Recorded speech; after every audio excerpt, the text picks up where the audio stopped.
Platine Web, 24 heures sur 24. C'est clair que c'est une amélioration pour nous, c'est une amélioration pour les patients, mais pour le chirurgien aussi, parce que le confort de travail est quand même pas du tout le même.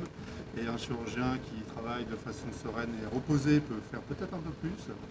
Et donc ça peut être utile de ce point de vue-là. Après, pour les patients, évidemment, ça a un intérêt parce que la vision en 3 dimensions avec des outils articulés à l'intérieur du corps, forcément ça libère le mouvement et la main du chirurgien, ce qui permet de faire des interventions un peu plus compliquées. Alors on fait déjà beaucoup de cœlioscopie, la cœlioscopie ça existe depuis plus de 20 ans et c'est quelque chose qui est déjà rompu, mais ça c'est une cœlioscopie où il y a une vraie amélioration en termes de vision et de libération du mouvement. Donc ça, en ce sens-là, ça nous permettra petit à petit de monter un peu en complexité des interventions qu'on fait et faire des cœlioscopies un peu plus compliquées qu'aujourd'hui on est encore obligé parfois de faire avec une ouverture. Donc pour ces patients-là, clairement, ils bénéficieront d'une durée d'hospitalisation plus courte, de moins de douleur, de moins d'utilisation non-algique et pour la société, de moins d'arrêt de travail aussi. Donc ça peut aussi avoir un intérêt au-delà de la simple activité hospitalière.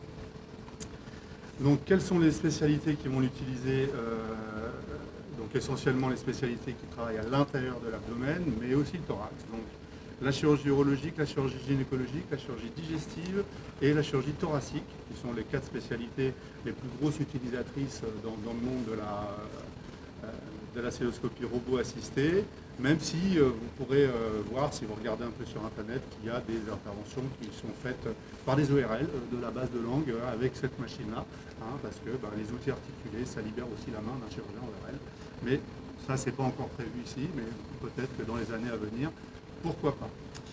La mise en place, ça a été long parce qu'effectivement, c'est un projet qui est déjà assez ancien, en fait, qui date de plus de 4 ans, mais le Covid a tout ralenti, ça a ralenti pour beaucoup de gens, donc ça nous a mis quand même pratiquement 2 ans, on devrait l'avoir hors Covid peut-être déjà depuis 2 ans, cette machine-là. C'est une amélioration technologique qui devient incontournable, puisque tous les CHU l'ont maintenant, désormais.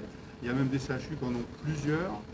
À Bordeaux, ils en ont 4 par exemple. Voilà, il y a 4 robots comme ça à Bordeaux. Et autour de nous, Nantes là, bien sûr, Poitiers là, Niort aussi, la clinique de Royan. Donc c'était presque incontournable pour nous de s'équiper de ça pour pouvoir, si je peux m'exprimer ainsi, rester dans la course. Parce que clairement, il y a des patients qui veulent en bénéficier à juste titre et nous on ne pouvait pas leur offrir ça jusqu'à présent et donc du coup avec l'acquisition de cette machine, ça nous permet quand même de proposer à la population rochelaise et alentour dont on a la charge de faire des interventions robot-assistées. Alors, il faut aussi avoir conscience que tous les patients ne pourront pas forcément tous en bénéficier, puisque certaines interventions, on va dire, simples sous cœlioscopie ne le justifieront pas, mais au début, il faudra quand même les faire, ne serait-ce que pour avoir l'entraînement, mais à un moment donné, il va falloir choisir, et ça va, a priori, comme ça a été le cas dans les autres établissements qui l'ont installé, être privilégié des interventions très spécifiques où là, le robot a un vrai intérêt. Donc c'est incontournable pour la chirurgie du futur. Nous, on est entre deux. Voilà, ma génération a appris la laparotomie puis la cœlioscopie et on se met au robot. Donc on aura connu l'évolution. Mais les plus jeunes chirurgiens qui sont actuellement en formation, qui terminent leur formation, eux finalement n'auront connu quasiment que le robot et la cœlioscopie. Donc c'est-à-dire qu'à un moment donné, dans les 10 à 20 ans, la chirurgie robot-assistée sera développée dans quasi tous les hôpitaux, sera nécessaire parce que tout le monde s'équipe. Alors évidemment, là, le robot d'Avinci, c'est une machine extrêmement aboutie et performante. Inévitablement, il y a une concurrence et d'autres laboratoires vont fabriquer, il y aura une mise en concurrence, mais jusqu'à présent, il n'y a pas de machine qui concurrence celle-là.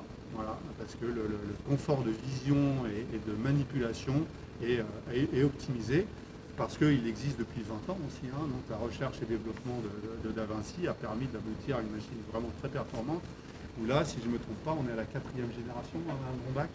Hein, donc la première génération, on est avec 3 bras, et puis après 4, et puis petit à petit, tout s'est amélioré, avec aussi tous les outils modernes que nous avons en célioscopie qui ont été transposés pour le robot avec des pinces particulières qui n'existaient pas au début de la mise en œuvre de cette machine et qui aujourd'hui existent. Platine Web, 24 heures sur 24.